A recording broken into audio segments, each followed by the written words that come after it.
speaker ties this series of plenary speakers together, of keynote speakers together. It is of universal importance that we consider the rights of every person in their final moments of life. And in ED, we are often that individual who is with them and their families, who is uniquely placed to advocate on their behalf so they may see their final wishes carried out. Linda is a palliative care CNC at St George in Sydney. Her background is in oncology with extensive experience in chemotherapy, radiotherapy and gynecological oncology. Linda has worked in palliative care since '97 and is passionate about improving outcomes for people with life-limiting illness and integrating palliative care pathways into all areas. Linda, please.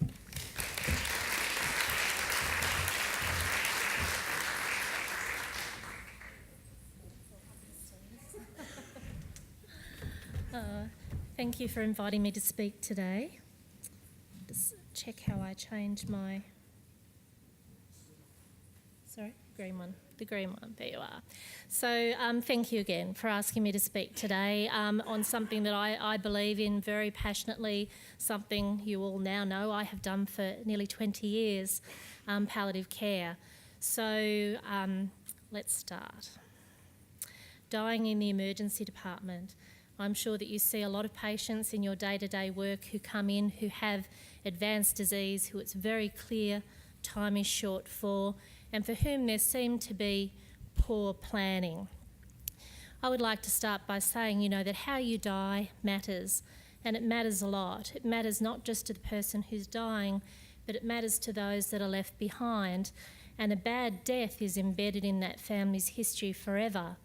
You will all have come across people who've said, oh, Mum, she died terribly, she had terrible pain, or we didn't know that she was dying, nobody had told us. So it's really important that we get this right, because there's no second chance to go back and do it again. I'm the queen of quotes, and I love this quote from Woody Allen. He says, I'm not afraid of dying, I just don't want to be there when it happens. And I think that's what it's like for a lot of people. It's really easy to talk about what we would want or what we would want for somebody that we loved at the end of their life, but it's a very, very different kettle of fish when it's actually happening. And all the things that we felt so strongly about and we really thought we would want get a little bit muddled and a little bit different, and we're not sure that's exactly what we want. We live in an age where there are medical breakthroughs all the time. Breakthroughs in cancer treatments, further progression in advances in cardiology, respiratory medicine, renal medicine, surgery. And our general public have high expectations of what health has to offer, and they come into the emergency department with those expectations. So just to remind you all, this is the definition of palliative care, and it was put out by the World Health Organization back in 2003. So it's a really old definition now, but at the time it came out it was really important because they took the word cancer out. And it used to say that palliative care was an approach that improved quality of life of patients and families facing problems associated with cancer and other illnesses, but it was really recognised that palliative care should be available to everybody with life-limiting illness. So they took the word cancer out. And how do we do palliative care? Well, we do it through the prevention and relief of suffering by means of early identification. They used to say good assessment, now it says impeccable assessment, and treatment of pain and other problems, which may be physical, psychosocial and spiritual. And I think that if you talk to anybody who works in palliative care, they will tell you that looking after people's physical symptoms is really the easiest thing that we do on a day-to-day basis, because we've got fabulous medicines for pain, for nausea, for constipation, for dyspnea, but there's no magic wand for people who've got emotional anguish, existential distress, and these are things that are very complicated and very difficult to address in an emergency situation. So these are the key principles of palliative care. And firstly, it's never ever true that nothing can be done for the patient. I need to tell you that I would hear quite frequently from patients when I've asked them what they've been told by their treating teams, that they've been told that nothing more can be done for them. And while it might be true that nothing can be done to prolong their life or to cure their illness, many, many things can be done to keep that person comfortable, to get them home if that's what they wish. asking people what's important to them and what's the most important thing in their life is a really important part of what we do. So we know that the family and the patient are the unit of care, and we know that at the end of the day it's what the patient wants that's really the most important thing. End-of-life care is really important, and it's important for a lot of different reasons, and a lot of those reasons are about last opportunities. So for us as health professionals to get it right, to make sure that person is comfortable, to make sure that they do have the people that they love with them, to make sure that they do have the information that they need to make the right decisions. So it's the last chance for us as health professionals to give people information as well. And I put closure there, not that I think that at the end of everybody's life it's like a Mills and Boon novel and that they love everybody and they've resolved all conflict in their life, but I think by giving people honest and transparent information so that they can resolve the things that are important is a really important part of what we do. This is a statement from Palliative Care Australia, and I think it holds very, very true. So the process of dying, perhaps more than at any other moment in the course of medical care, can accentuate cultural differences between patients, families and healthcare providers. Dying is a complicated business. Families are complicated creatures. You all would know this. And when it comes to the end of somebody's life, all those really difficult and troublesome things sometimes come to the fore. And that's why it's just so important to have good communication with people who are dying and their families. So who are the people that you see in your emergency departments who are dying? Well, they come from all different walks. So you have patients who come in following traumas, motor vehicle accidents, cardiac arrest, strokes, who are your sudden death patients. Today, the people we're going to talk about are the people who fit into those other categories.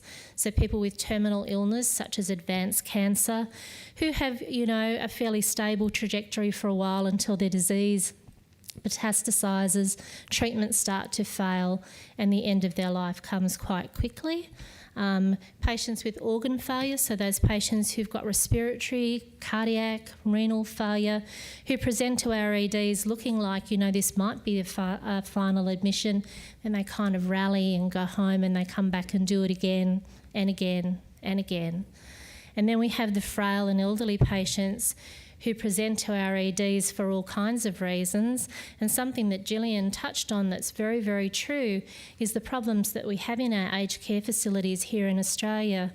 So we have at the moment a situation where we can't send some patients back to their aged care facilities to die because there is no registered nurse to administer medications overnight. There is no nurse to give the patient the morphine for their pain or the morphine for their dyspnea. I went to refer a patient to the community palliative care team in my local area yesterday because when I rang the nursing home about their 101-year-old patient with dementia that was due to go back, they told me they had no nurse after hours to give the patient the morphine for her dyspnea, but they did have a nurse who lived up the road, and in an emergency they would call her to come in and give the medicine if the patient needed it. I kind of felt that was a little bit much. Okay, so what kind of clues are out there that tell us that our patients are approaching end of life, and who are the people that we should be planning ahead for? The surprise question is a really important part of this. So the surprise question is when you ask the physician, would you be surprised if your patient died in the next 12 months?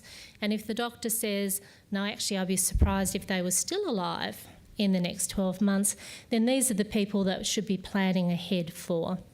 These are the people that there should be good and frank conversations about what they would want when things weren't going well and when they didn't have a say for themselves because they were just too sick. The patients that have multiple representations to the emergency department with ongoing symptoms due to chronic illness, those patients that have really difficult to control symptoms, functional decline, and people who have that increasingly complex social situation where the families are simply not coping with their care. Why do palliative care patients die in our ED? This is probably a topic that I could talk about all day, and we don't have all day to talk about it, but there are a lot of different reasons. So reason number one is that lack of advanced care planning, and I'm going to spend a little while just talking to you about advanced care planning and where things are going in Australia with that. Lack of community supports. So recent studies done tell us that 70% of Australians wish to die in their own home. Current research tells us that only 22% of Australians actually get to achieve that, and largely that's because of lack of community supports. Palliative care patients often come into our EDs because of sudden deterioration, but they may also come into our emergency departments because the patient's family panic. Sometimes all the things that you expect and all the plans that you put into place will kind of go to pot when the patient actually starts to die and the family panic. So it can be to do with with family expectations and with their fear of what this all really means. So I'm presuming that most of you have heard about advanced care planning. The Department of Health is pushing advanced care planning pretty hard. There is an expectation that all people who are in aged care facilities will have an advanced care plan. Don't think that's really come to fruition yet, but as somebody who spends a lot of time in the resuscitation room at St George with elderly people who've come in from emergency departments, I can tell you that there's a lack of advanced care planning. Resus room is not a very nice place for a palliative care nurse to be, can I just say? All those machines going beep and all the drips and the bits and pieces, it's fairly confronting. So the difference between an advanced care plan and an advanced care directive is that an advanced care plan is a discussion. So an advanced care plan is sitting down with the people that you love and who are going to make decisions for you when you are too unwell to have your own voice. That's an advanced care plan. An advanced care directive is getting a form and filling it in and saying, if I'm too sick and I can't tell you what I want, these are the things that are most important to me. So sometimes when I talk about advanced care planning with patients, they get a bit nervous and they say to me, if I fill this form in, does this mean I'm not going to get the treatments that I should have and the things that I could have? And that's absolutely not what advanced care planning is about. Advanced care planning is about the patients being able to talk about their own values and what is tolerable to them or what is intolerable to them and what they would really like to happen. So it's about instructions that can consent to or refuse certain treatments for future care. I've said already the difference between written and verbal is a plan versus a directive, and it only ever becomes effective when the patient is too unwell to say exactly what they want. And it is legally binding if it's properly executed. So if a patient comes into your emergency department and the doctor looks at the advanced care plan and it says, I don't want to be resuscitated. If my heart stops, I want to allow nature to take its course. And the doctor says, well, but I'm sure we could bring her back, and jumps on the patient, and the patient is successfully resuscitated, which we all know is unlikely in people with chronic end-stage disease. The patient can sue the doctor for assault. So who's advanced care planning appropriate for? It's appropriate for everybody. It's important to think about what you would want at the end of your life if you were too unwell to say. A lot of patients tell me that having those conversations with their families are really difficult, and often they'll say, don't be silly, mum, don't talk about that, you're going to be fine. But it is actually a really important discussion to have. And the reality is that we can't respect your wishes if we don't know what they are. And the benefits of advanced care planning is that it relieves family stress. How many times have you heard a son or a daughter, a husband and wife say, I don't know what she wants, we never talked about it. Recently I had a 99-year-old lady in the emergency department at St George whose daughter said to me, I don't know what mum wants, we never thought this day would come. I thought, I kind of think that sums it up, does it not? She didn't know what her mother's wishes were. They'd never talked about it. And I think that that's a real shame, because that lady probably ended up having treatments that she didn't want, and nor did she need. It gives back some control to the patient. It ensures that the patient's wishes are known. For us as health professionals, it's fabulous, isn't it, if you know exactly what the patient wants and doesn't want to have. It can give patients security in terms of future events, and it can take away some fear about end-of-life care as well. One of the big things that we see, and I see it in the emergency department quite often, is that difficulty diagnosing that the patient is actually dying. Yeah. We need to remember that death is not a failure, but it's a reality. I suspect sometimes it is perceived as a failure by healthcare professionals and by the public. And, you know, we're bombarded on a daily basis by breakthroughs in medical science, you know, new treatments for cancers. As it is, immunotherapy, I think, is going to take over the place of chemotherapy in the future. We have patients with internal defibrillators now, so that when their heart stops, they get a little kickstart. I would tell you that the cardiologists that insert those internal defibrillators don't often have discussions about what to do down the track. When that person deteriorates, gets older, gets cancer, has a stroke, it's mostly about putting them in. And I think that we see that sense of life at any cost, and that can be driven by the treating teams in hospitals, but it can be driven by the patient and the family as well. So what's the impact of not diagnosing that the patient is dying? We have a patient and the family who feel dissatisfied because they've been denied the opportunity of having the conversations that they needed to have, planning ahead, doing wills, leaving things for grandchildren. At death, they might get CPR, which would be inappropriate. It means that their cultural and spiritual needs are often not met because we haven't actually gone there, we haven't had those conversations. It can lead to complaints about care. And if you look at the complaints that go into most hospitals from families, it's about poor communication. And I have a lot of families who say to me, I wish I knew, I wish somebody had said, this is what this means, or had said, I think mum's going to die, or I think dad's going to die. So we need to communicate better. And it leads to complicated bereavement because there's so much unfinished business.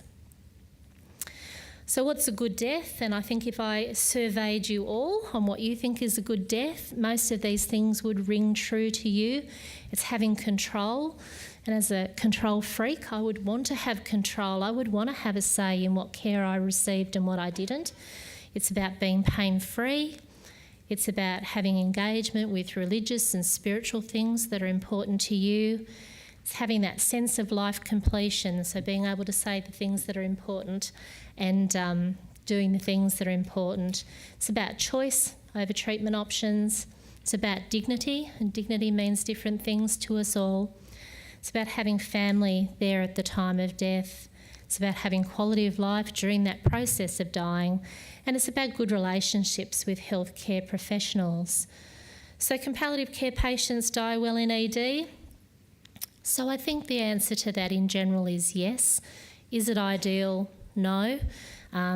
It requires good communication. It requires good pain and symptom assessment and good medicines to control those symptoms at the end of life. It requires a single room, which we all know is a scarce commodity in a very busy, chaotic, fast-paced emergency department. It means family being present, having access to social work and chaplaincy. I think that dying in ED can be achieved well. I think patients can die comfortably, but I think that the family are often in an unfamiliar environment, being cared for by people that they haven't had a relationship before. And for the physicians looking after the patient, they're new to this patient, they're new to that family as well, and they often don't have a history of understanding the values and the wishes of the patient.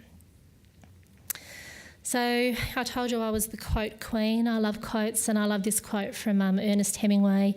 Every man's life ends the same way. It's only the details of how he lived and how he died that distinguishes one man from another. So it really matters how we die, and the things that are important to us really, really need to be reflected upon, and where we can, document and make sure that the people that we love know what's important to us. Thank you.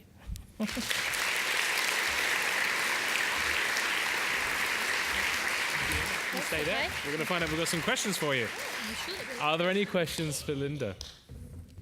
Is the advanced care directive only done in hospital, or can people outside of hospital go to a solicitor, or what do they do to achieve that? Yeah, that's a great question. So Advanced care directives are not done in hospital as a rule, although they can be. They can be done at home. You just need somebody to witness it. If you get online and Google it, or on the line, as I like to say, just to annoy my children, you can download an advanced care directive and fill it in. If you Google advanced care directives, or you would Google living wills, there's a whole lot of different forms out there. The current one put out by the Department of Health is actually very good, and it lists all different values for the patient so that they can say what's acceptable and what's not acceptable. It's really important, and I advise my patients, if they do an advanced care directive, to make sure that their GP has a copy, to make sure their physician in hospital has a copy, to not hide it in their undies drawer. In the UK, everybody's advanced care directive is kept in the refrigerator. And if an ambulance is called to somebody's home, they go straight to the fridge to see if there's an advanced care directive in there. So will that come to Australia? I'm not really sure. Yeah. Great place to find the milk. Marit? I have a question of, there's sometimes situations where you have a patient that actually is chronically ill, not in a state of palliative care in any ways, but like ALS or some kind of dystrophy, and they come like 3 o'clock in the night to the ED and you can't get their doctor, and you have to make a decision of, do you put them on a ventilator? Do you give them something that they probably should not get just because of the situation? How would you deal with that? So I think sadly that's the situation that we see quite often. So if the patient has got a chronic illness, you would hope that somebody had done an advanced care directive. It can be scanned and put into the electronic medical record so that if someone presents to emergency, it comes up under the alerts that this person has an advanced care directive. I would hope that that would be a guide. I would hope that the family perhaps had some sort of discussions about sealing of care. Most palliative care services have an on-call service where we can ring them 24 hours a day, 7 days a week for advice, and that would be the other port of call, I think, to contact palliative care. I think what you're saying is right, and I think sometimes the go-to thing is to do everything rather than to not, yeah? Because it's sometimes easier to do something than to just allow a natural death. I think I'm going to have everybody made T-shirts that says, just because you can doesn't mean you should. Yeah. Was there a question? Yes, there was. So on the advanced care directive, when it's documented very, very clearly not to be transported to an emergency department, is there any legal process that families can go through to kind of say, well, that was legally what my family member wanted, but actually it didn't happen? Like, is there anything legally they can do? So you're talking about people coming from home or coming from a aged care facility most of the time? Yeah, look, I think the whole aged care facility thing is a real can of worms, and I think that the go-to thing in a nursing home is to ring an ambulance because they feel out of their depth, they don't know how to deal with the situation. Sometimes even when somebody has an advanced care directive, the family might still be pushing the staff who really don't have the resources to be able to deal with that. From a legal point of view, if somebody comes into hospital despite the advanced care directive, I don't think there's really anything we can do about it. Getting them back to the nursing home, however, is often troublesome. Yes. Yeah. Diplomatic? Yes. Is there a question at the top? There's a mic just right there underneath the spotlight. Do you see that we're pretty good in the emergency department in dealing with like the rapid response and full care of doing everything, as you say. Sometimes doing everything can be doing everything in a palliative way. Do you see there, as in palliating this person aggressively rather than resuscitating this person aggressively? Do you see a role for palliative care? Because you guys are better at it than us, having a rapid response to things like MET calls into the emergency department to come help palliate this person, because you're better at it? Am I better at it? Look, I think that I think that embedding the culture of palliative care in emergency departments is really important. I think having us as a resource is really important. Some of the tools that we use in palliative care, like end-of-life care plans, opiate guides, all those sort of things are available to everybody. Would it be helpful to have a palliative care person permanently in the emergency department? You know what, I spend a lot of time in ED, so maybe the answer to that is yes. We do a lot of education in ED as well about end-of-life care and what medicines to use, and a bit about advanced care planning as well. But I think, it's about changing the culture of organisations. I think that's what it's really about. Yep. Now I'm getting bossy. I'm a trauma nurse, but I've been moonlighting as an after-hours nurse manager. And when I go to a rapid response, I think it automatically comes to my mind, as soon as I've made that first eyeball of the patient, that our primary survey, the A should be for advanced care directive, and I say, or advanced care planning, and that they should be looking for that before we even move on. And I sometimes feel that people think I'm cold, but I don't think I'm a bad person. Am I a bad person? Do you all think that? Now I'm doing counselling as well, which is a very big part of the palliative care role. No, you're not a bad person.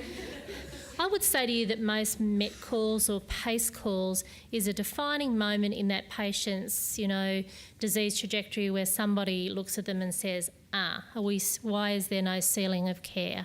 Why has nobody talked to this person about what they would want if things don't go well?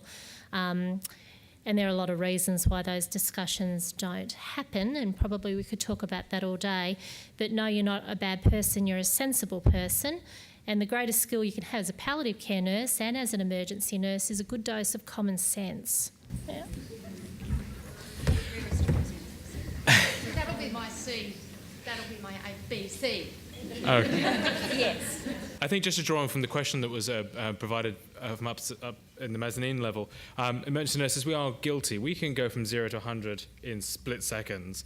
And I think sometimes we don't think about what are the best interests of our patients, and it's about communicating that, and maybe having palliative care there in an organised way to actually sift through the needs and the wants and desires of these patients may actually stop us over treating, because every action has an equal and opposite reaction, and putting cannulas in, putting lines in, exposing, these are all terrorising things to an individual who is facing the end of life, actually has a different set of needs to what we're going on.